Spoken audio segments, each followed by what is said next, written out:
to apply it. It was taught in a way that allowed me to apply it. So it exceeded, I was surprised at, well, so the level of work, but pleased at how I was driving that because I was interested in it. Thank you. For the program that I'm in right now, it's currently exceeding my expectations.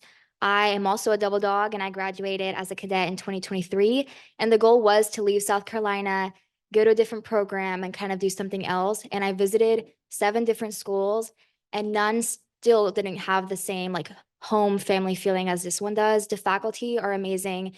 You really get to know them and they get to know you in a personal level. And they're really open to just communicate with you. You can ask them for help. And I feel like they never judge and they're just always open.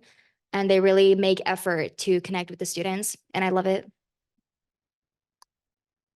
Yeah, I'm kind of going to go the opposite of what Josh said. For me, what I love so much about the program is that, you know, I'm very young in my career. I graduated from the University of South Carolina in 2020. And so I love that my program is applicable to anything that I want to do, any career path that I may go down in the future. So it's definitely applicable to what I'm doing right now, but I love that it really is tailored to fit everyone's needs. Yeah, perfect. And kind of, I know it's a question on some folks' mind because I had a chance to talk with folks as they were checking in. You know, how do you balance academics, work, you know, other commitments as a graduate student? How do you make that work?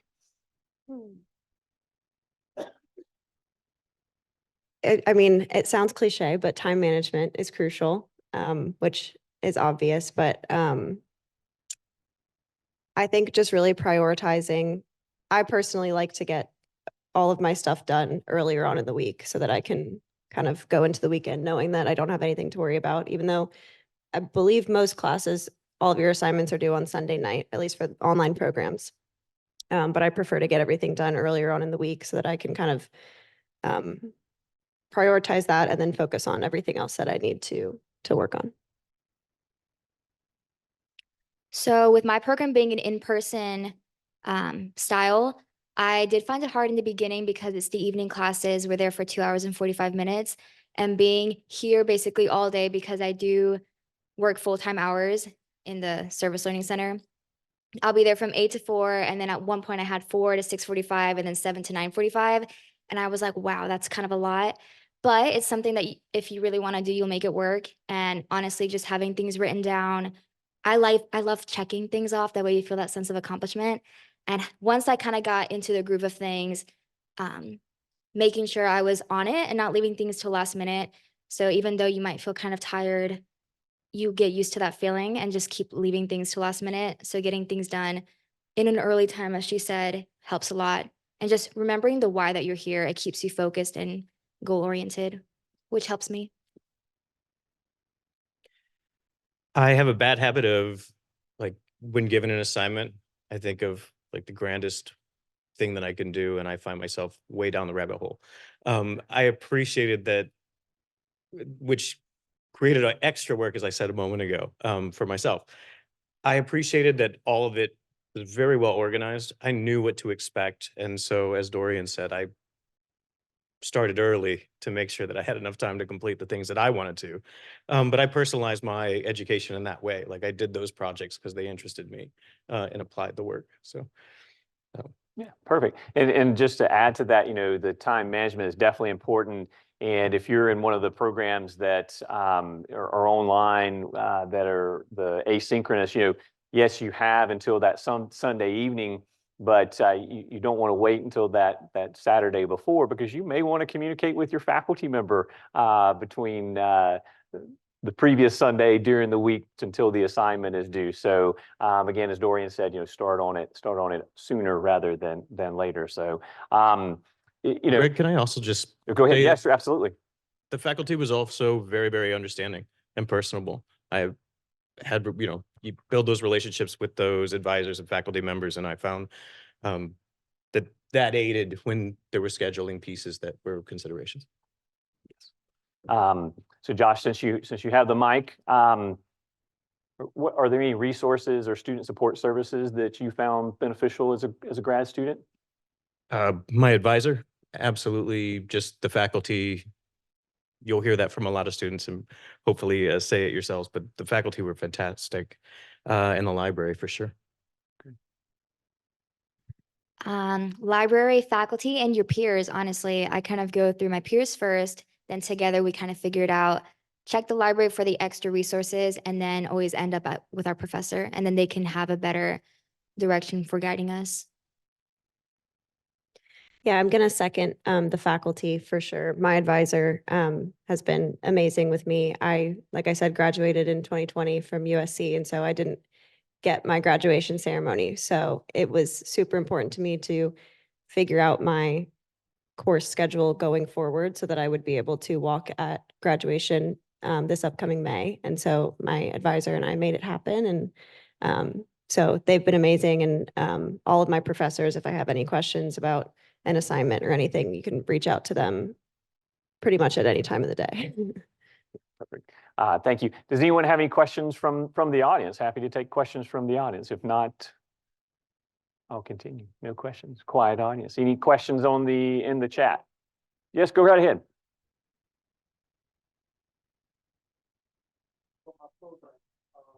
So there's an option of doing both, well, of doing online and in person.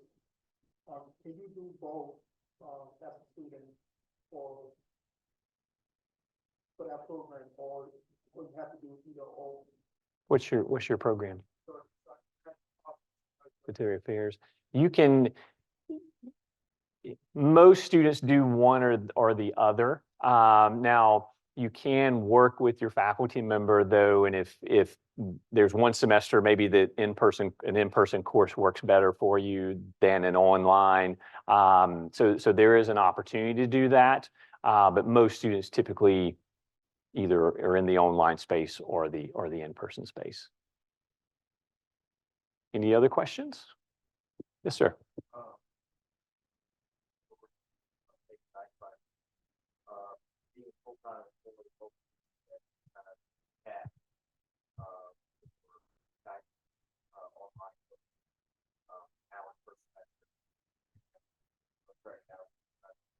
So I did 3 classes. It kind of just depends on the program that you're going to and how they set it up for you.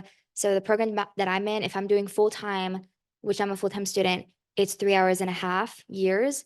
So I kind of want to get a good momentum going. I don't really want to do part time. So for me, they recommended that I max out at 3 classes per semester. And this semester I'm dropped to 2, which honestly kind of fits good with my schedule because we have a comprehension exam for the program. So we're focusing on that. The days, I don't know if all the programs are like that. I want to say it is, but it's always one class. Like that class is one day of the week. So you can have a Tuesday, 4 o'clock, Wednesday, 7 o'clock, and then maybe like a Monday, 4 o'clock, or they can double. So I don't know if that answered your question, but I really hope it was close. And you can start off taking start off with one semester or one course that semester. And then if you feel like, no, I feel like I can do 2. And then so the next semester also might depend if your program's being offered in an 8-week format versus the full term. Those are kind of things to consider. I wish there was a one answer fits all, but it really is, depends on your work schedule and kind of how life is moving along for you. But you can kind of start off as the part-time and then move to full-time if that's what you would like. Yeah.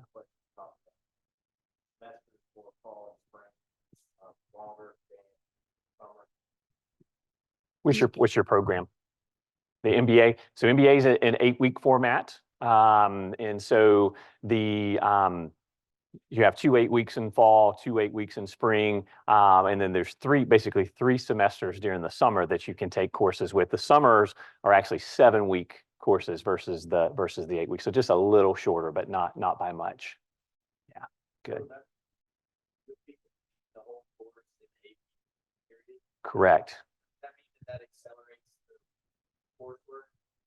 But so accelerates in a term that you're completing it in less of a time frame. So instead of a full 3-month semester, so August to December, you're completing it in that 8 weeks. So they're still designed. You're still covering the same content.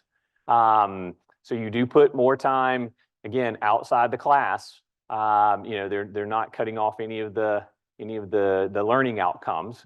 So you have to manage that. But the nice thing about the 8-week format is if you were to do one course each 8 weeks, you could still, and also during the summer, you could still complete within the 2 years.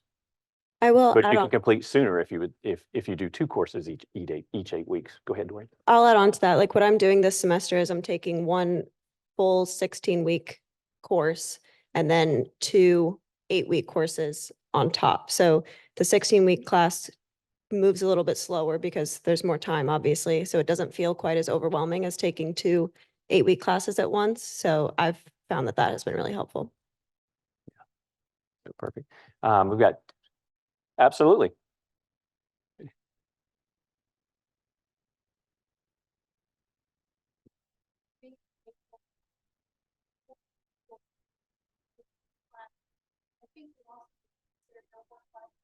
Mhm. I took one class each semester plus the semester is what I was thinking. But this is the concentrate on class, but also give yourself time to accommodate whatever else is going on in your life. Although I will say that I had several classmates that, were extremely driven to get this finished in 1 year. So they were taking the full amount they could possibly take semester. So that's 3 classes. And I think project management degree is 30 hours. So, you're looking at 10 classes within a year's time, plus they're working full time and they have family on the side. So you have to determine what sacrifices you're going to give up to get where you're going. So, that's something to take. And we've got time for one more question, and then we'll in the chat. What advice would you have for prospective graduate students who are considering joining the Citadel?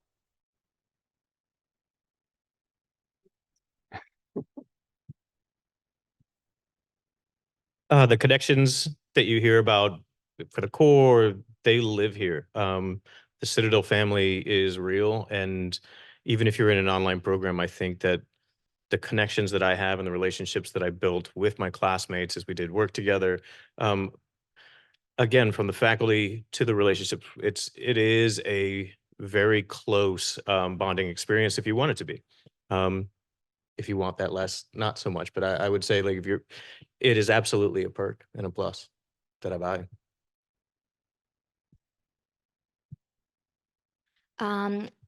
Kind of just to remind yourself, like, this is your journey. So kind of you will get what you put into it. Just find the one that fits for you. The question, it was prospective students coming into the program, Yes. like as a student or like to make their decision. Yeah, as a student, or to make their decision, Okay. whichever you want. I got confused a little bit. Yeah. So this is your journey, being in 3 years, you can either kind of just do the work or you can really get involved into the community. I think the Citadel has a great community, a great foundation to really make those connections, as Jay said. So I think some people can really maximize on that and all the opportunities that you really can find with the faculty's advisors. Some of them do research. You can always hop on the research. A lot of them are really open to adding you on, and we got briefed on in the beginning, like, oh, hey, if you guys are interested in addictions, you can come and talk to me and I can help you maybe connect with somebody. So your faculty, especially in Charleston and how big the Citadel is, if there's something that you want to do that you don't think they can offer you in the moment, they probably know someone who can. So just really making that your own journey and personalize it to yourself, I would think, is a big advice that I give to students coming into this program and any other college, honestly. I kind of have 2 parts. First is invest in your interests. All of my elective courses, I've really taken a look at the course catalog and chosen courses that interest me that, may not perfectly align with my leadership program, but they're things that I was interested in learning about. So invest in your interests and do the work so that taking the classes doesn't really feel like work. And second, I will say that you are way more capable of getting your master's degree than you think you are. I am probably, you can ask my family, I'm probably the last person they thought would get a master's degree after graduating with my undergraduate. So you're way more capable than you think you are. Perfect. Let's thank our student panel real quickly. They did a great job answering questions, and appreciate them volunteering to do that. And just in case you didn't get an opportunity to use the restroom before or take a little break before you came in from the tour, we've got about 5 minutes and we'll get started with our student spotlight panel.